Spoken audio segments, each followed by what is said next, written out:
Now we're consultants. Rob and I are very smart, and the NFL pretty much hangs on every word we say. So it's, rather than just kind of like let them eavesdrop, let's speak directly to them. Let's speak directly to Jimmy. Jimmy watches the show clearly all the time. Jimmy wants to know what he can do better in this game. What is your advice to Jimmy Garoppolo for Sunday? What would you tell him? Rob, what should I do? I can't lose this game, Rob. Tell him. Advice to Jimmy Garoppolo would be to play it smart. I mean, the last thing the 49ers can do in this game is turn the ball over. And the Dallas Cowboys are phenomenal at forcing those turnovers.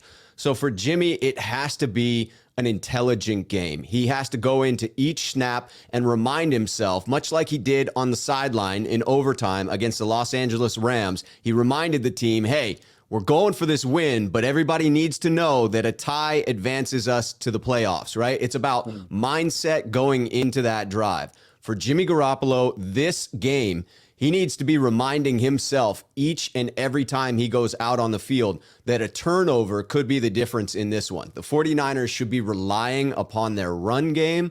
We should see a heavy dose of Debo, of Elijah Mitchell, and some very well-targeted passes by Jimmy Garoppolo, but those need to be precise. They cannot be the type that get tipped over the middle because Dallas feasts on balls that are tipped. They will for sure come up with that turnover. Yeah, Jimmy needs to understand that the Cowboys' game plan is to put the game in his hands, that they don't want to allow him to be a game manager. They want him to be a gunslinger. Go throw the ball 35, 40 times because they figure just – the percentages, the odds will be that he presents at least 2 or 3 opportunities where they can get the ball. I think that's pretty clear. Jimmy knows. Jimmy has to know that. And so what I would say is don't go into a shell, but don't do what you did last week either. For example, both interceptions, he got hit and just threw the ball up. Right. Don't do that, Jimmy. When you're getting hit, here's what you do. You put 2 hands on the ball and you take the sack because you're not running away from Micah Parsons. Just put 2 hands on the ball and take the sack and don't fumble and don't throw an interception. Because when you did fumble, what happened? George Kittle kind of got pushed back into you by that defensive lineman. I think it was Ashawn Robinson. And you tried to stiff arm Kittle and run away. No. Put 2 hands on the ball and go down, honestly, because you're not going to win the game, Jimmy. Debo's going to win the game. And Elijah Mitchell's going to win the game. You just have to not lose the game. And I think that's kind of freeing. Just don't lose it. So that's called putting 2 hands on the ball. I don't see that enough from you. You have these YOLO moments where I'm just don't do that. I like how you try to hit those small window throws when your feet are set. Go for it, but not when you're getting hit because you can't pull that off. So anyway, just be smart, like Rob said. I think that's but he's also got to be able to move a little bit better in the pocket than he did the last couple of weeks. Yeah, he has got to have that pocket awareness. Because he just plants himself in one spot, Rob. Yeah. Step up. Mac Jones does. It's the biggest difference between you and Mac Jones, Jimmy. You just stand there. By the way, we have established in the chat what PSJ is. It is the nickname for said Jimmy Garoppolo and his tendency for dating certain individuals. Oh, it's what Stephen A. Smith calls him. Porn star yes. Jimmy. Got it. Okay. Fair enough. So let's go back to that one then, because now that we know what we're talking about. Eat Jimmy Garoppolo's salary, trade in the Browns, Baker equals trash. But what's the point of – okay, all right. Here's the question then. Would you rather – so you're essentially paying $27 million for a first-round pick. That's very expensive. That's extremely expensive for a first-round pick. That's too expensive. I'm sorry. You got – no. Maybe half, depending on what the pick is. Yeah, even that with the 49ers salary cap situation going into next year, there are only 31 players under contract. They've got to bring in an additional 20 players, including their draft class. They don't have that first rounder, but if they get the first rounder back, now they have to pay a first round salary as well. And so that shrinks that salary cap. I don't think they can afford to pay much, if any, of Jimmy's salary. V says, did Bosa give motivation to Dallas by saying their O-line was definitely beatable? Yeah, it came out wrong. He was trying to say Trent Williams is the best, Tyron Smith is the best, but I mean, they've gotten beat before. What am I supposed to do? Say that? He was just trying to say my mindset is they're beatable. But just saying those words is oh, well, there you go. They're going to hear that. They're not going to appreciate that. Yes, I do. And I don't know if you listened to Kyle today, but he made it a point to like just praise the Cowboy. He was like, I don't think I even really said earlier in the week how good this team is. Can we just go back? He just went on and on. And I think that was him trying to sort of change the tone of what's coming out of his team right now. Because I think the Cowboys are probably right here like, oh, gonna bully us, huh? Oh, definitely beatable, huh? Okay. And Kyle's like, whoa, we have Jimmy Garoppolo, guys. Let's chill.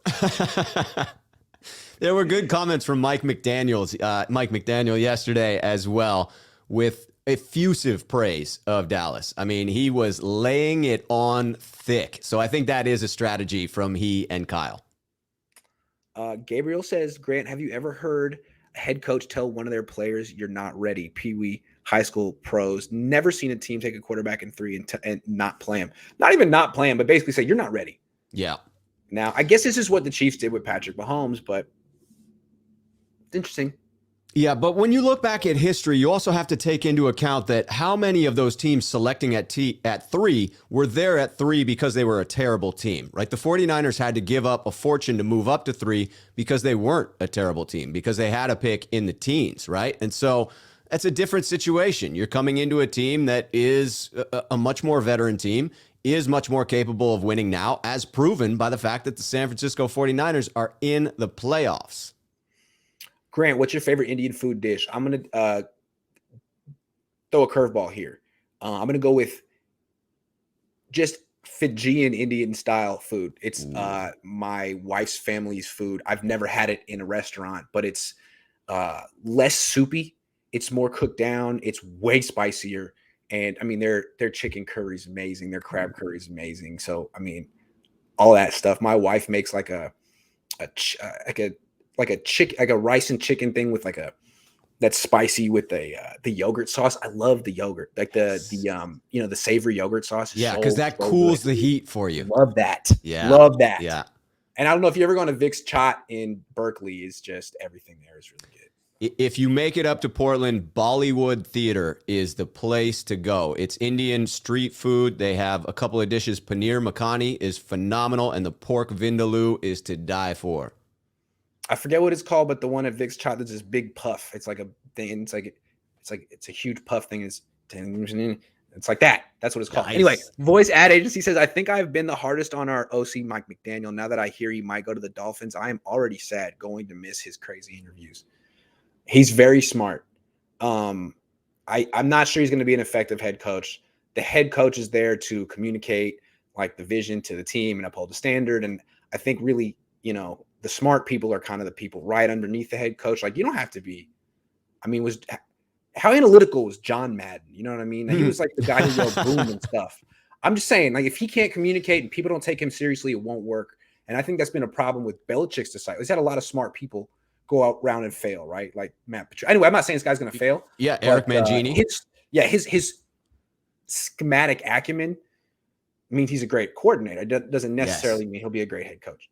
Yes, I think it would be a mistake for him to step away right now. He still has some growth that he can attain with the 49ers. Stay around here, Mike. Play action deep shot, the second play of the game. No, not with Jimmy. No. It's called hand off the first play of the game, hand off the second play of the game. No. They don't even do play action anymore with Jimmy. No, nothing under center. No. SF hasn't played 4 quarters of football since Atlanta. Won't win Sunday if they show up to play 2 quarters of football. Yes, this guy's absolutely right. That's a very fair statement. If they do not play 60 full minutes against Dallas, it will be painful. And they really snuck away with the win in LA last week. That was quite improbable what happened. Just saying. What was it, like 0.4% chance at some point? Yeah. Jim should go to the Steelers. They won't draft a rookie quarterback. That's my take. I think the Steelers are the prime landing spot for Jimmy Garoppolo. And if that happens, I think he will have a successful season. I say, as a consultant, Pittsburgh, instead of trading a first-round pick for the right to give Jimmy Garoppolo $27 million over the course of 1 or 2 years, go sign Jameis Winston for like $2 million coming off a torn ACL. Do that. That's my professional advice.